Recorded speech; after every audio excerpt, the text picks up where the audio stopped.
So Keir Starmer is expected to announce plans for a digital ID scheme which will be compulsory in order to work in the UK.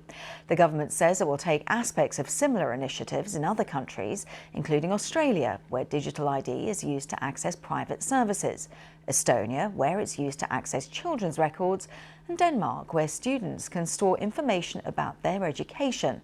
Also India, where it's claimed a similar system has saved billions of dollars in fraud. Civil liberty groups and opposition parties have raised concerns about privacy and say the measure won't stop people coming into Britain illegally. Well, speaking on the Today programme earlier on Radio 4, the Culture Secretary Lisa Nandy clarified how the system would work. From the end of this Parliament, every person in the UK will have a digital ID. And if you want to work in the UK, you'll be required to show proof of that through your digital ID. We think that's better for employers because at the moment it's far easier to fake papers. We think it's easier for them to be able to check that and know that what they're looking at is correct. And of course, there are huge fines. You can even face a jail sentence if you employ someone illegally here in the UK. So we think it offers protection for them, and it also enables us to make sure that anyone who comes to this country who is working is doing so legally. I want to get clarity, if I can, about whether this is compulsory. Now, you've just said something important. Every person in the UK will have a digital ID.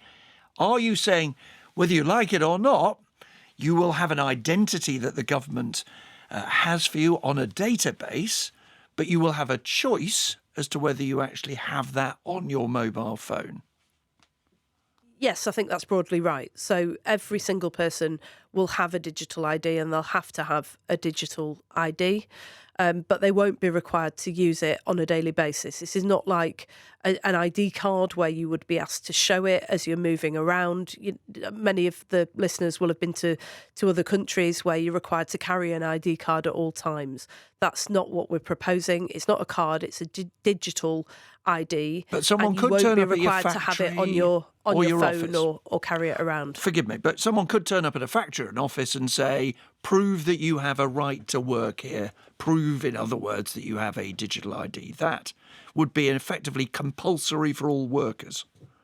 Well, at the moment, somebody could turn up at a factory or a workplace and ask for checks to make sure that everybody who was there had the right to work in the UK. You wouldn't be required to have that with you at the time, but you would be required to have a digital ID and be able to produce that. That's why I'm puzzled, you see. There are lots of arguments for digital ID, which are nothing to do with migration. For convenience, lots of countries like Estonia, India, all sorts of countries introduce them, save people time. They save people carrying papers around with them or digging around. But that's not the government's argument. The government's argument's migration. You can be asked to show your papers now in a factory or in a workplace or to go and find them.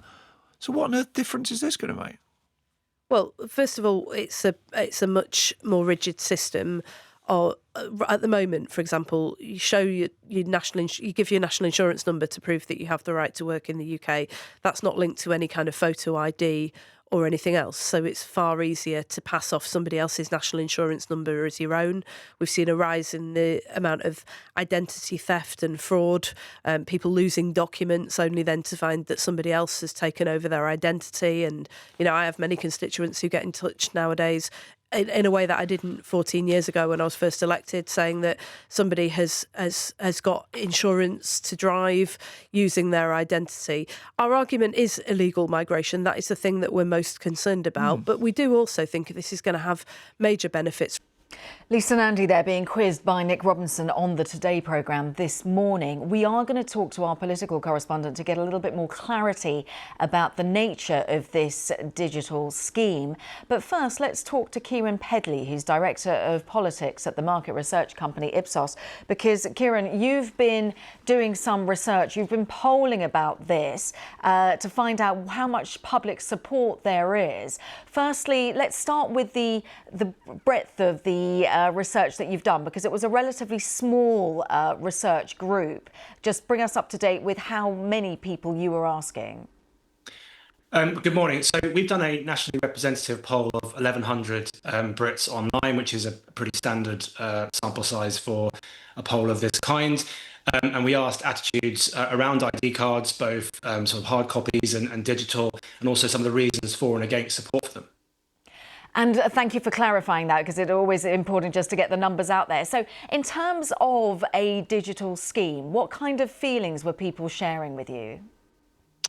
So I think that if we were going to summarise the research in a sentence, what we see is that there is broad support for the principle of ID cards. But then when you put the arguments for and against them to the public and ask about digital ID specifically, the picture is more nuanced.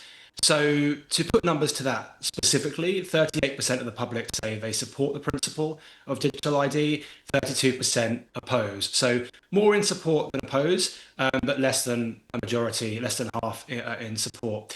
And the reasons for support tend to be around convenience and the ease of being able to prove your identity. Also, there is some specific feedback that people think this could help combat illegal immigration, but there are concerns about data security and what would be on those cards too. So it's one of those cases where there's more in support than opposed, but the devil really is in the detail.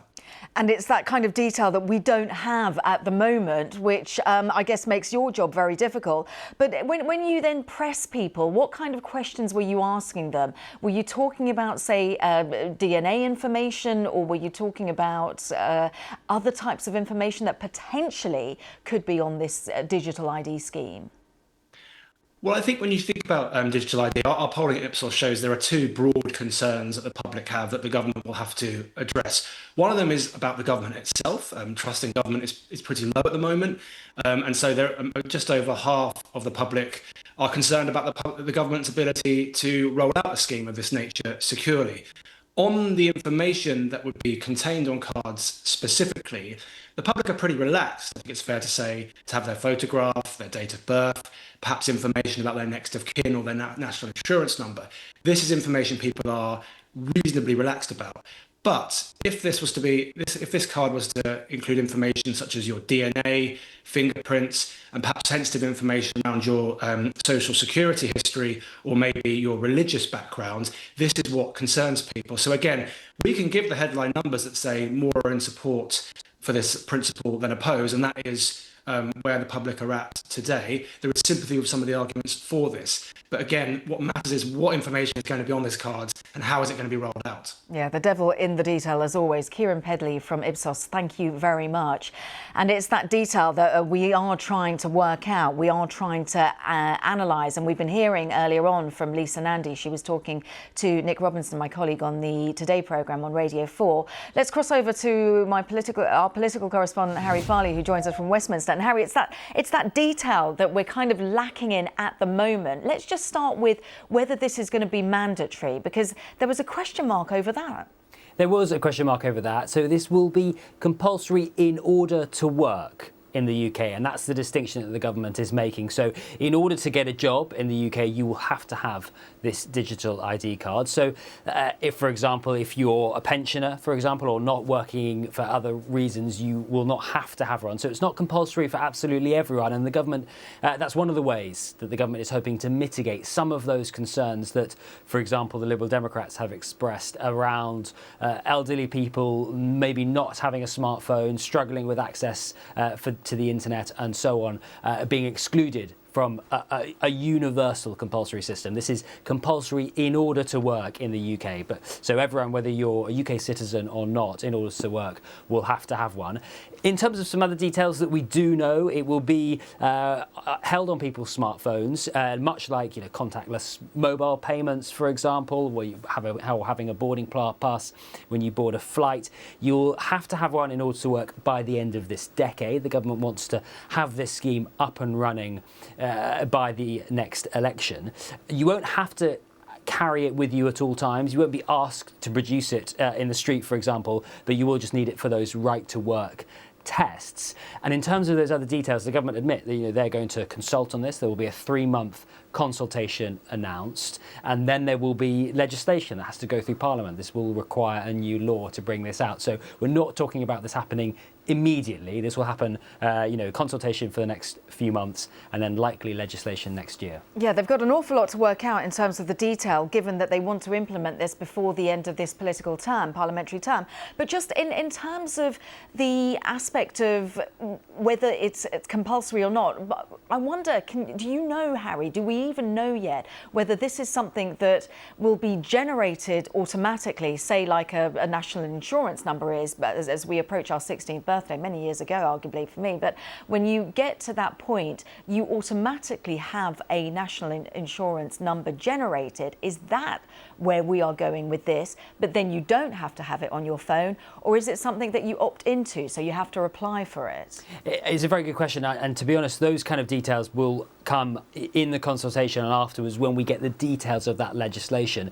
One of the other things the government's going to consult on is exactly how much information is going to be on these cards. It was really interesting hearing about the polling there, about the levels of public support for the principle of some kind of digital ID, but then concerns around, perhaps having some fingerprint data, some DNA data on there as well, and whether that reduces the public support. It's a really interesting question. Speaking to people in government last night, saying that is one of the things they're going to be consulting on. They're going to be asking the public and experts for their views on that. And that will also have a bearing on how much this will cost, for example, because obviously the more information attached to these IDs, the more it will cost. One of the things that a government advisor said to me last night is, he said, they are not at the moment thinking about linking this to medical records. So that's quite important to remember. They're not thinking of doing that at the moment. And he also makes the case that he thinks that in the last 20 years or so since we last had this debate, the government's view is that the public have shifted and that they are more used to having types of ID on smartphones, on digital devices. They're more open to that idea. And the government's argument is that, listen, this will have a fraction of the information that, say, a supermarket loyalty card has on it, and even smaller fraction than social media companies have about people. So their argument is that they think the public will support this, that attitudes to forms of identification have changed, and that they hope that this will have the public support. It's worth saying, though, it has united the other parties in opposition to this. The Conservatives and Reform say this won't help to clamp down on illegal working. That's one of the justifications for the argument. And the Liberal Democrats and others expressing concerns about civil liberties, and particularly those people who might be excluded, for example, who don't have a smartphone. Harry, as always, thank you very much for clarifying some of those aspects of what we know, a lot that we don't know. But Harry Farley, as always, many thanks. And we are expecting Sir Keir Starmer to talk through those, to make that formal announcement a little bit later on today.